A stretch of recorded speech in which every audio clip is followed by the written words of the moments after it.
India has just shown how water can be used as a weapon, and this is proof. Visuals are trickling in from Jammu and Kashmir, showing parts of Chenab river running alarmingly dry.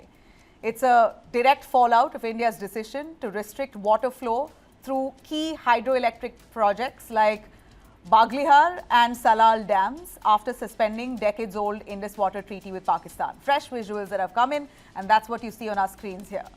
This is a watershed moment indeed, literally and politically.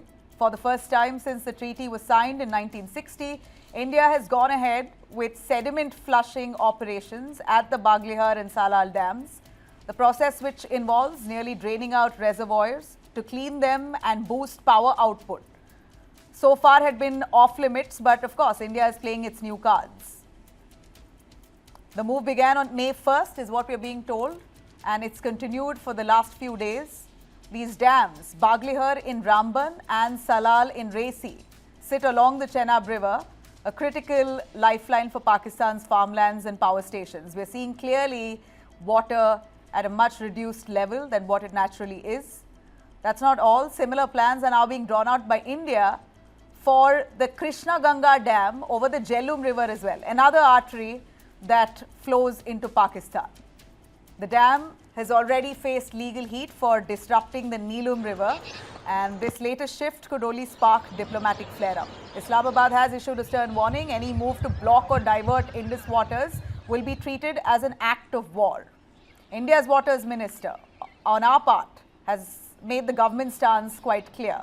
Not a single drop of Indus water will reach Pakistan, glimpses of which we are seeing very clearly in the visuals here.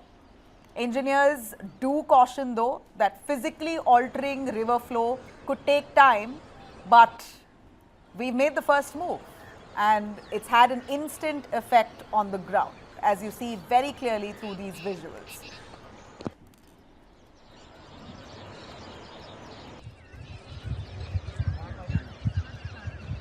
Coming on this, India blocking off water, Chenab river that usually was swelling, a key lifeline for Pakistan, for their agriculture, farmers, even their daily work, daily usage has now fallen short of even the basic levels. And this is India's doing. Very clearly showing that we've used water as a weapon. Maybe for the first time in the world, using water as ammunition, India has shown how it's done. Yeah. Did you ask me to comment on that? Yeah. Would you like to, please? Well, yes, certainly. Weaponization of water, I don't know what that means, but there is weaponization of the dollar. We hear about that. We hear lots of weaponization. The essential issue is that Pakistan was created in 1947. The Indus Waters Treaty was signed in 1960.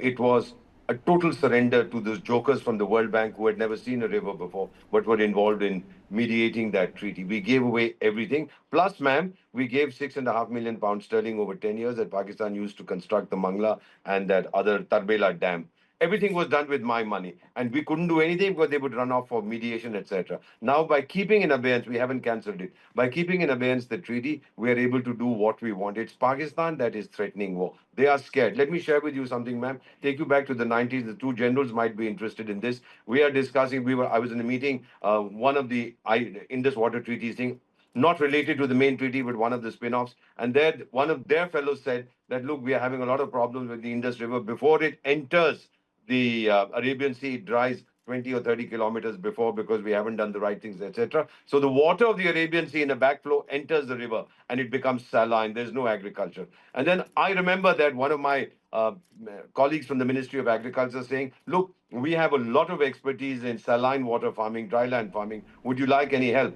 And ma'am, forgive me, whatever anybody's religion is. And the answer is, no, Allah will teach us how to do it. Well, thank you very much. I mean, you don't want any help from us, we won't give it to you. Now, that kind of mindset, it's going to be rudely awakened because nobody is going to come and put water into the river if we stop it. It's going to be a rude awakening for them.